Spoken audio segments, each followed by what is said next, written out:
Bonjour. Dernièrement, le dernier audio, j'ai parlé de la pensée, puis en le réécoutant, je me suis dit, il faudrait penser aussi à parler, il faudrait parler de la pensée par rapport à quelque chose de plus intime, les rapports de la conscience de l'individu à sa pensée, par exemple, comme par rapport au psycho-émotionnel, comme les regrets, par exemple, les gens qui vont beaucoup penser au passé. C'est un peu comme une compensation qui indique qu'il y a un blocage. L'individu ne peut pas changer son passé, c'est donc lui qui est visé par une force de changement qui fait pression sur lui. Mais comme il y a un blocage, ben ça se manifeste au niveau d'une activité de compensation qui est de réfléchir des regrets, si on peut dire. Les blocages d'intégration de conscience engendrent des regrets dans le plan réflectif de l'individu psychologique.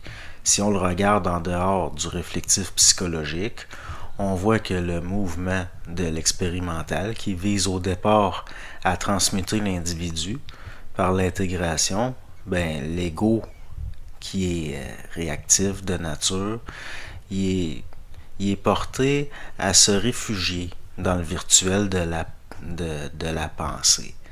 Sa peur inconsciente que l'individu a de sa propre intelligence, on peut dire, puis il a peur de l'intégration par la conscience, c'est souvent bloqué par le réflectif psychologique sur la base d'une peur de souffrir, de l'inconnu aussi. Donc les gens vont préférer ruminer le passé et avoir des regrets que justement que ce soit eux que par la pression, cette force-là à la place, bon ben s'écoule dans une autre structure qui serait une structure d'intégration, puis finalement que c'est l'individu qui est changé parce qu'il peut pas changer son passé en réfléchissant à des regrets. L'individu, il réfléchit à un passé qui peut pas changer, ses regrets par peur d'être changé lui-même.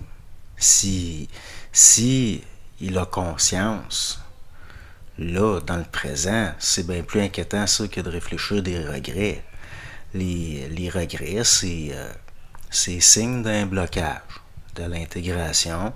C'est un symptôme de l'inconscience. Mais c'est aussi un signe que quelque chose veut s'intégrer. La souffrance, c'est de l'information.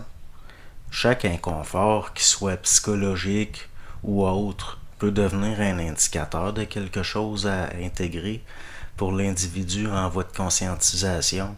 L'individu dont l'ego désopacifié indique l'assise d'une possibilité d'une transmutation vers une conscience intégrale voit que tout est information, quelqu'un comme ça. S'il se réfugiait, s'il se réfugie plus dans le réflectif, parce qu'il n'y a plus la subjectivité polarisée de ses regrets, puis de ses espoirs, parce qu'il a vu les forces qui se servaient de son corps émotionnel pour nourrir la polarité dans son mental, puis entretenir une pensée fallacieuse, énergivore, qui lui drainait de la force vitale, ben, des programmes non conscientisés qui sont bâtisseurs d'un théâtre interne où l'ego endormi rêve son psychologique, ben ça, si ça c'est vu, si ça c'est intégré, les inconforts psychologiques deviennent des indicateurs de l'information. Bon, dans des pensées de quand dans le cas des pensées de grande souffrance psychologique, des états de grande souffrance, quelqu'un qui est en voie de conscientisation ne peut pas se laisser envahir par des idées noires ou par des obsessions morbides. C'est la mécanique inconsciente qui précède la cristallisation dans le mental qui va attirer l'attention puis l'observation d'un individu qui se conscientise. Donc, à ce stade-là, l'effet de voir la manipulation peut engendrer une colère qui transmute en volonté d'épurer le mental. C'est efficace la colère mentale. À ce stade-là, quelqu'un qui commence à être intégral l'observation intégrale de la mécanique derrière les idées noires, les obsessions morbides, fait que ça marche plus si c'est vu. Beaucoup, beaucoup d'automatismes de la pensée réflexive agissent dans l'inconscience humaine. À un moment donné, vous allez voir que les gens pensent très peu consciemment en général. Il y a du monde, c'est presque juste des programmes qui pensent à leur place. C'est ces gens-là, dans leur pensée, qui observent plus vraiment rien, le virtuel de leur pensée, les coupent du réel, puis ils sont comme anesthésiés dans un état second. Ils, ils ont moins de présence réelle, puis ils ont l'air moins humains aussi, un peu. Si vous observez beaucoup la mécanique derrière la pensée, vous pourrez plus vous identifier psychologiquement, inconsciemment, à des pensées ou une identité sortie d'un processus réflectif. La fausse identité psychologique construite inconsciemment, rattachée à la personnalité, à la mémoire émotionnelle, ça doit transmuter vers une vraie transparence de l'ego, issue de l'observation objective, des lois mécaniques de l'inconscience. Une vue spontanée de la conscience, ben, c'est une conscience qui est sciente des lois de son intégration. Ça, c'est une vue spontanée, c'est pas le résultat d'un processus réflexif. Des pensées lourdes comme des regrets, c'est un indicateur d'une mauvaise hygiène mentale de l'individu inconscient. C'est dû à son inconscience. L'individu, il souffre pas parce qu'il peut pas changer son passé, il souffre parce qu'il a peur de changer lui. S'il intègre une fois pour toutes la charge énergétique expérimentale, bien évidemment qu'il sera plus le même. Ce qui est vu, c'est vu, puis tout change. C'est normal. Quand vous avez une mauvaise pensée de vous, même quelque chose qui vous attriste, regardez ça comme venant de quelqu'un d'autre, quelque chose qu'on vous envoie. Voyez-le comme une minute, comme de la télépathie manipulatrice, puis demandez intérieurement avec autorité pourquoi je penserais ça. Ça me donne quoi? Surveillez attentivement les pensées qui suivent. Si ce qui suit c'est intelligent, c'est correct. Mais si ça continue la manipulation, vous pouvez voir ça comme du parasitage qui veut vous voler de la force. Par l'observation, vous pouvez voler de la force à ça par la vue de la manipulation, ou vous regarderez ça comme extérieur.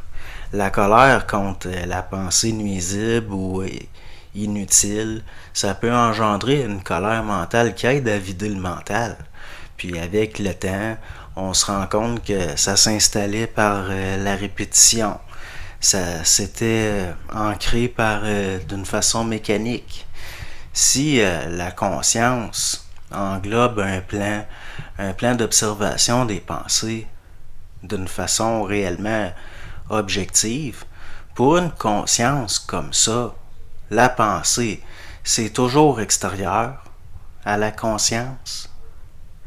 Pour une conscience objective, en réel état de conscience intégrale, la pensée vient toujours d'ailleurs. Allez expliquer ça, que la pensée vient d'ailleurs à quelqu'un qui intellectualise. Un gars qui s'identifie à ce qu'il pense penser plutôt qu'à ce qu'il voit quand il le voit. Il faut qu'il réfléchisse avant de le voir. Puis c'est déjà subjectif. Allez expliquer ça, le surmental, à des gens qui pensent entre parenthèses, observer, mais qui sont incapables de se voir observer. Le grand penseur, c'est toujours un petit homme face à la conscience. Ne soyons pas trop impressionnables par l'intellect. C'est rarement lui qui est réellement décisif. Ce qui est réellement décisif, c'est souvent la vue spontanée, claire et simple, qui est décisif pour l'intégration. L'homme inconscient a peur de transmuter par peur de l'inconnu. Pour l'ego psychologique, la conscience intégrale, c'est de l'inconnu. L'homme involutif a muré le minotaure de son animalité dans le labyrinthe de son intellect. L'homme psychologique s'identifie aux pensées par peur d'être responsable de sa vie. Il préfère blâmer des forces que de les intégrer par la vue. Bon, il a peur de sa propre lumière. C'est une peur de l'inconnu, mais aussi un réflexe mémoriel inconscient par rapport à des formes qui ont été créées par la réflexion de sa propre lumière, qui s'est instrumentalisée par des forces de subjectivité pour le garder impuissant créativement, pour se nourrir de sa lumière atténuée, qui filtre entre autres à travers son mental endormi. Donc l'être humain est vampirisé, il est parasité. Puis c'est lui qui rend ça possible, par le fait qu'il regarde ailleurs, il réfléchit, il pense. Donc il voit pas ce qui se passe là, maintenant, parfois d'une façon qui est surprenante une fois que c'est vu. L'individu, il doit se rendre compte qu'il est intelligent, même s'il pense pas, même s'il réfléchit pas, juste par sa vue spontanée. Il peut voir et savoir. Nous sommes animiquement incarnés, en partie dans un espace-temps, dans l'exercice, donc la pratique, ça amène la maîtrise. Puis les choses sont en partie progressives. La conscience, c'est un processus de cristallisation unitaire de l'intelligence à travers une vue multidimensionnelle auto-intégrale. De l'intelligence qui se pense pas, ça a l'air de sortir de nulle part pour quelqu'un qui pense avant puis après, mais au fil du temps, ça devient plus naturel. Ça fait moins peur.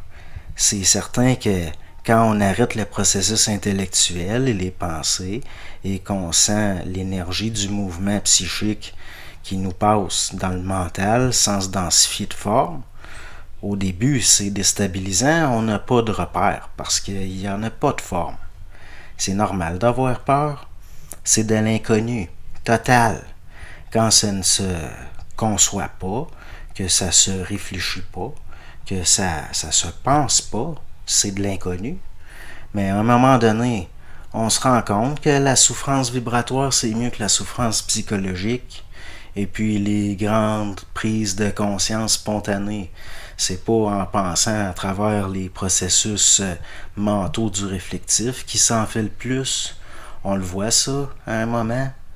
Il faut être sceptique devant toute pensée, surtout la sienne, ou celle qu'on pense être sienne.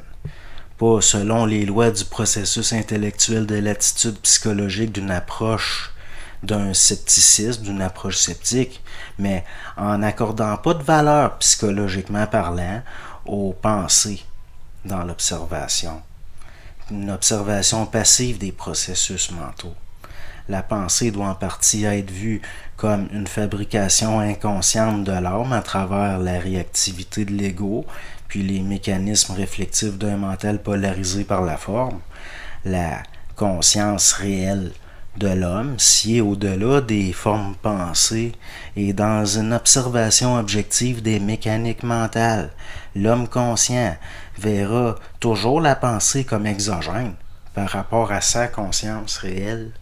La vie de l'individu ça s'étend à bien au-delà de sa passée. Pourtant, l'individu réfléchit sa vie dans son mental. Puis son principal rapport à sa vie est plus avec le virtuel de ce qu'il pense de sa vie que le rapport réel avec le réel de sa vie. Souvent, l'individu pense trop à sa vie. Puis paradoxalement, ça peut l'empêcher de vivre réellement sa vie. Dans son inconscience, l'individu a plus peur de la vie que de la mort. Il va parfois se réfugier dans la pensée, dans le monde de la pensée, quand la vie ne va pas. Sans se douter des rapports entre le monde de la pensée puis le monde de la mort. L'élan de vie ramène au savoir le fruit de la connaissance, c'est la mort. Sans l'élan de la vie, ceux qui pensent trop sont déjà en partie parmi les morts. La porte du monde de la mort est dans l'homme et dans la terre. Avant, quand l'homme mourait, il retournait à la terre. Mais son âme, dit-on, retournait au ciel. Ciel dont la porte est aussi dans l'homme. Parce que ce qui est vivant peut avoir autorité sur ce qui est mort. À cause de ça, ce qui est mort se sert de la fausse identité psychologique pour influencer l'homme inconscient à son insu. La masse psychique, c'est tellement pollué que déjà penser un peu, c'est mourir un peu. Or, c'est le faux moi qui pollue l'ego qui doit mourir, et l'individu devra percer la pensée. Dissoudre le mystère de la pensée, c'est aussi dissoudre le mystère du monde de la mort. Puis, on peut voir qu'il y a d'autres strates d'intelligence au-delà des formes et de la mémoire expérimentale inconsciente de l'homme sur Terre. L'âme, c'est comme des portes. Puis la lune est bien puissante dans l'homme, puis dans sa pensée, puis en rapport avec la Terre, puis ce qu'il y a dans la Terre, puis ainsi de suite.